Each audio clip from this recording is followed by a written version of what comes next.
Yes, salut tout le monde, bienvenue dans cette nouvelle vidéo. Alors déjà, excuse-moi par avance pour la tronche que j'ai fait ou comment je vais parler dans la vidéo. Parce que là, c'est la 5e vidéo que je tourne à la suite et franchement, ça commence à être fatigant. Donc dans cette vidéo, je vais te parler un peu de la nutrition pour le sport. Alors ça veut dire que je vais t'expliquer un peu les bases de l'alimentation pour un sportif.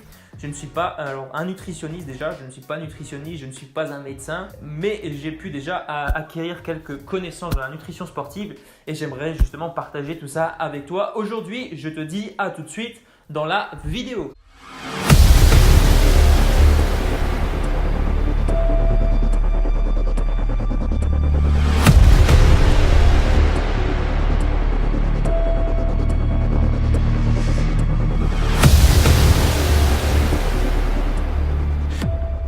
Première chose ultra importante si tu veux faire du sport, si tu es en entraînement ou même si tu n'es pas en train de t'entraîner tout simplement, c'est de boire énormément. Donc ça c'est l'hydratation. Tu peux compter entre 2 et 3 litres d'eau par jour pour vraiment bien t'hydrater. Selon des études, 20% de déshydratation entraîne 80% de baisse de performance en termes de sport, etc. Donc ça c'est très important. Et comment vérifier si tu es bien hydraté? Tout simplement en vérifiant tes urines, rien de plus simple.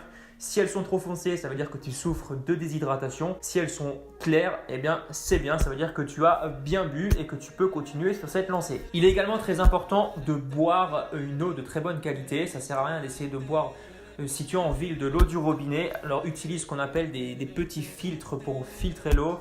Donc ils vont filtrer un peu toutes les saloperies que tu vas trouver dans l'eau, le chlore, les métaux lourds, etc. C'est très important ça parce qu'une eau de qualité sera beaucoup plus bénéfique pour ta santé. Deuxième chose très importante, c'est les fruits et légumes à consommer en moyenne 4 à 5 fois par jour. Alors ça veut dire que tous les repas quasiment tu vas manger des légumes. Ce que je peux te donner par exemple comme petit conseil, c'est le matin tu vas manger un fruit, à midi tu vas manger un peu de légumes genre pommes de terre, carottes, etc.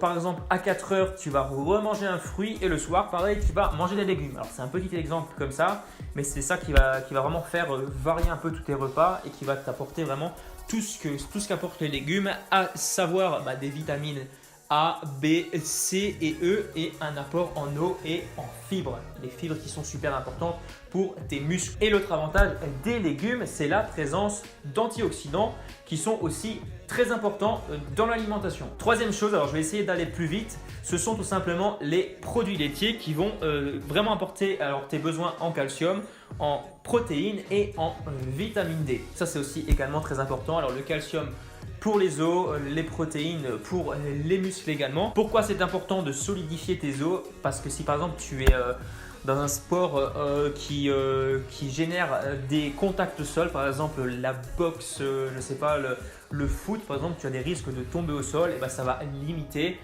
tes fractures. Ça veut dire que si tu tombes, tu auras des os plus solides et tu vas ainsi limiter la casse. Dans les produits laitiers, essaye de favoriser toujours les produits qui soient vraiment avec une matière grasse la moins élevée possible. Alors oui, il faut un peu de matière grasse, bien sûr, mais préfère par exemple le lait de demi écrémé, par exemple les yaourts, etc. En termes de consommation, 3 produits laitiers par jour suffisent amplement. La 4e chose super importante pour un sportif, ce sont les glucides. Donc c'est pain, pommes de terre, céréales, etc. Donc ces aliments vont apporter plus de la moitié des apports énergétiques pour un sportif. Donc ça c'est super important. Donc il faut vraiment que tu les consommes au maximum. Ici je te conseille plutôt de t'orienter vers des produits complets comme le pain complet, les pâtes complètes ou les pâtes semi-complètes. Parce que les pâtes traditionnelles que tu pourras trouver en supermarché, donc les pâtes comme les pâtes Eco Plus, voilà, je te passe les détails.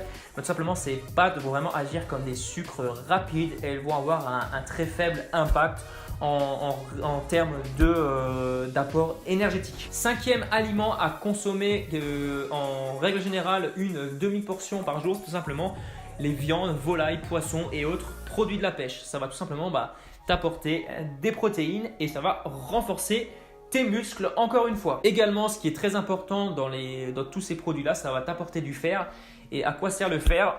Je vais te faire un tableau rapide. Souvent, des personnes sont hyper fatiguées, ont des fatigues extrêmes et bah, c'est souvent dû à ce manque de fer qui génère ce genre de situation, tout simplement. Donc il ne faut pas chercher loin si tu te sens faible, si tu te sens complètement là, comme ça.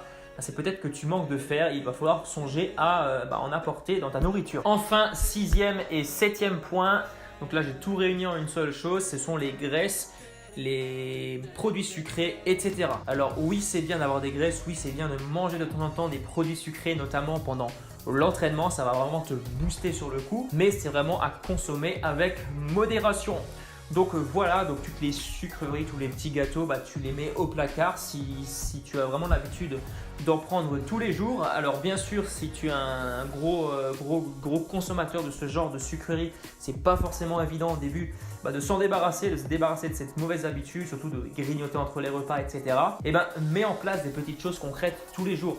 Ça veut dire qu'au lieu de tout débarrasser d'un coup, si par exemple tu as l'habitude de manger quelque chose à 11h du matin, à 10h du matin, à 9h du matin, enfin toutes les heures tu manges quelque chose, et tu vas diminuer, au lieu de manger toutes les heures, toutes les 2 heures, toutes les 3 heures, etc. Et au fur et à mesure, tu vas voir que cette habitude va partir. Donc c'est vraiment en faisant des petites choses tous les jours que tu vas obtenir ce que tu souhaites et que tu vas pouvoir vraiment améliorer ton alimentation. Donc voilà pour cette vidéo, voilà pour ces quelques petits conseils que je voulais partager avec toi aujourd'hui. N'hésite pas à t'abonner à la chaîne si ce n'est pas encore fait et à activer la cloche des notifications. Je sors environ une vidéo toutes les semaines dans laquelle je t'explique des choses que j'aurai apprises parce que je m'intéresse au domaine du sport et notamment je vais me faire suivre très prochainement par un coach sportif comme je te l'ai déjà dit dans ma vidéo précédente. Donc voilà, je te dis à la semaine prochaine. Ciao!